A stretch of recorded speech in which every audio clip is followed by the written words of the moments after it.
quality game comeback. You know, yes, Barbara Streisand is starring in it as the lead role, and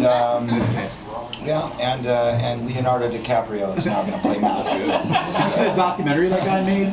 Which he went to all the Goonies sites across where you guys filmed. Oh yeah. And he did a documentary of his road trip with his friend. He went to like the house. Wasn't I in it? I don't know. No, I know there's one out there. It's on YouTube. You can check it out. It's really good. I did an interview for somebody who did that. No, look, we would all love to see a Goonies sequel made, but see, what we did with Lost Boys was we kind of backed into the right recipe. You know, really. Like, we did the original film, everybody loved it, we all wanted to make a sequel, 20 years passed, it never got made. Warner Brothers, for whatever reason, got itchy and said, hey, gee, wouldn't it be great to continue that franchise and let's make a sequel? And they did, and it wasn't very good. And then we all had to kind of backpedal and make a really good one to make everybody happy again and love us. I don't think we would make that mistake with Goonies. With Goonies, we all already know what kind of sequel it would need to be. It holds a very, very, very special place in the hearts and minds of people all over the world. I mean, Lost Boys, you know, you have a little bit more leverage, like as far as like slip room. You know what I mean? There's a little bit more of a gray area because it's an adult film. Because it's a vampire audience. You know, it's a vampire, it's horror, it's, you know, sex and comedy and all that kind of stuff. With the Goonies, it is literally, honestly, in Warner Brothers' estimation, the greatest film in their entire family catalog. So, you know, a movie like that, that's so special to so many people, you can't just make a straight-to-DVD sequel. It's not going to work. Even in this day and age where DVD promotion is almost as strong as theatrical promotion, it's not going to hold up. It's got to be done for, you know, at least $50 million. I put it up there with Raiders. Yeah, first, I mean, I do. But that's what I'm saying. I mean, you can't go and make some crappy or even maybe mediocre mid-level sequel. It's got to be better than the first. And that means it's got to be Spielberg, it's got to be Donner, it's got to be the entire original cast, or it's a no-go. And by the way, everybody that I just mentioned would love to see that happen. But it's really the folks at Warner Brothers who are holding on to that original with their lives. They're good at that. And, you know, they don't want to make it. What do you think needs to be in the Goonies sequel? Besides bringing back the original cast, from a story perspective, what do you think? How would you envision that being? You know, we've gone through many different ideas. There's been scripts written. There's been a lot of different, you know, versions of what it could be. At the end of the day, what would I see as being a sequel? I would see it being, obviously, you know, we're not kids anymore, so it would have to be all the kids who are now grown-ups together, and I would imagine them having their own kids, and their own kids are a bit mischievous, and they go off and have their own adventure, and somehow we get sucked into it and really pissed off about that.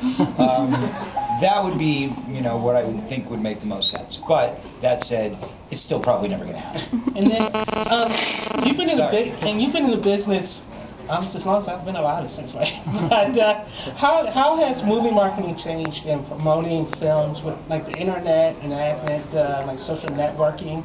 Well, how has it affected how you do your job? I'll put it to you this way: when we announced this new event that we're throwing, you know, with the help of Live Nation and Warner Brothers, my friends over at Live Nation said, "Where's your Twitter account? You got to be on Twitter if you want to promote this thing."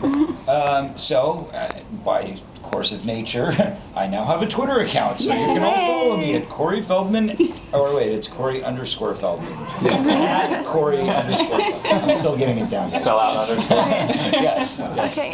In the UNDER. But anyway, Twinkle. Oh. Yeah, at Twinkle. At Twinkle, yeah. But yeah, no, it is obviously it's interwoven in how we market these things. I mean, look around you. You know, obviously it's all about multimedia. And creating a social networking, live, interactive experience so people can feel more connected. I mean, in the 80s, when we did movies, and if you just look at the celebrities of that time, the imagery of what was happening in the celebrity world, it was all about smoke and mirrors. It was all about, you know, we wanted stars that were unattainable, that were unreachable. That's why Michael Jackson was the biggest thing on earth. But nowadays, it's about who's the most real, who's the most down to earth, who's in your face, who's there, who you can touch, feel, taste. well, not taste, but maybe. But anyway, that's the point. The point is that it has evolved and it has changed quite a bit, and I think that's why what we're doing here now is so important, because it's about keeping that thread, that connection, which is why you'll find I write a blog, I have a Facebook, I have a MySpace, I have a Twitter, and all those things, because I like to reach as many people as I can. Do you think it's harder or easier now?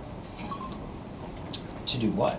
Well, just because you got to maintain so many different networks, versus in the past, all you had to do is show up at a hotel. Well, it's a pain in the ass, I'll tell you that. No, I love the direct response with fans. I love the interaction, and hey, I've even been lucky enough to get a couple dates out of Facebook. So Hey, there you go. not a bad thing. Is the Lost Boys comic in continuity with the third film?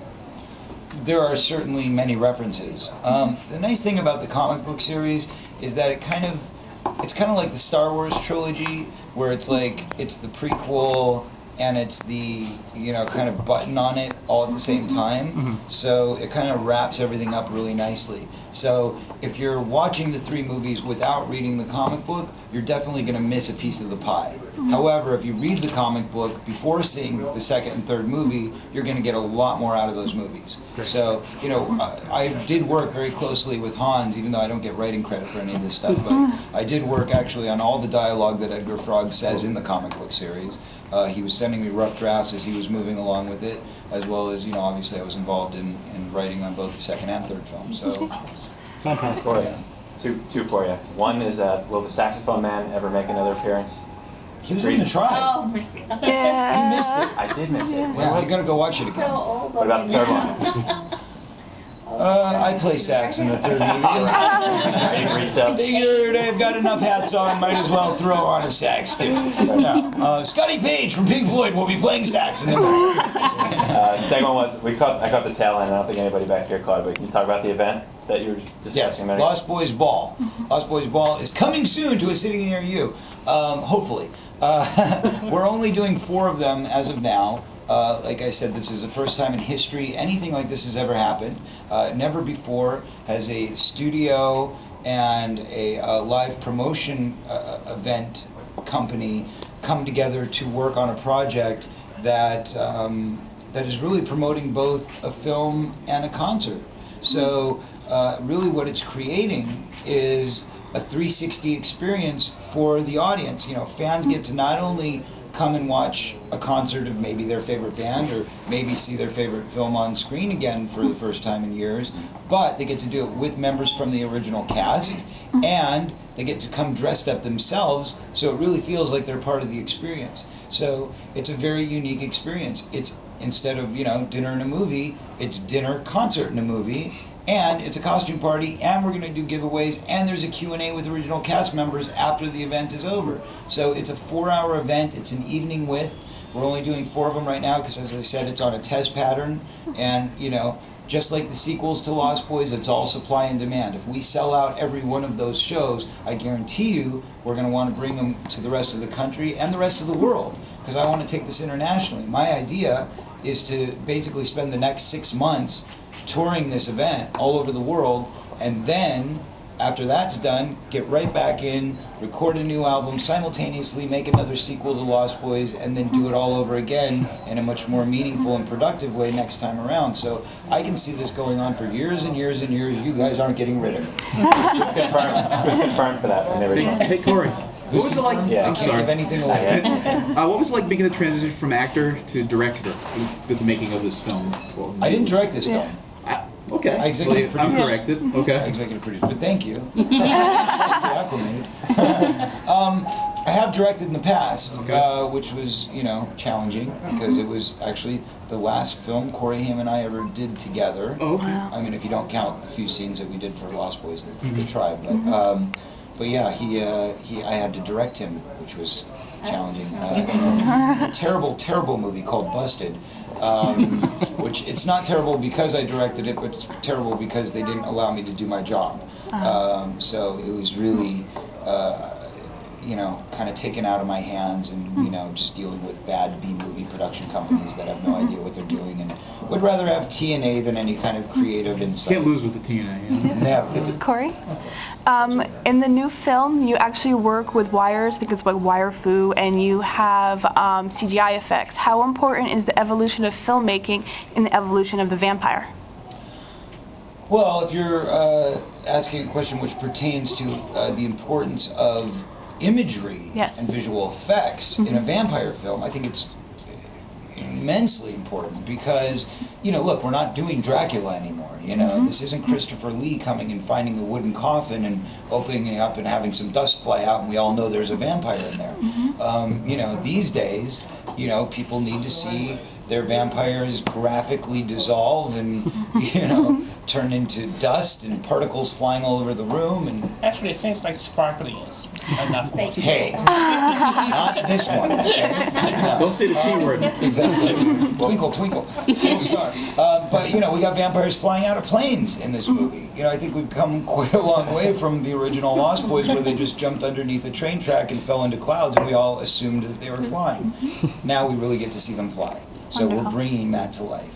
And that's the evolution. And I think that it is a necessary evolution because, let's face it, in this day and age, in the computer age, kids are jaded. And if you see something that's lackluster or less spectacular than the movie that you just saw 5 minutes ago, you're going to turn it off. So you've got to compete. You've got to stay, you know, keep up with the Joneses, as it were. Corey, I'm Sully with AOL Pop Eater.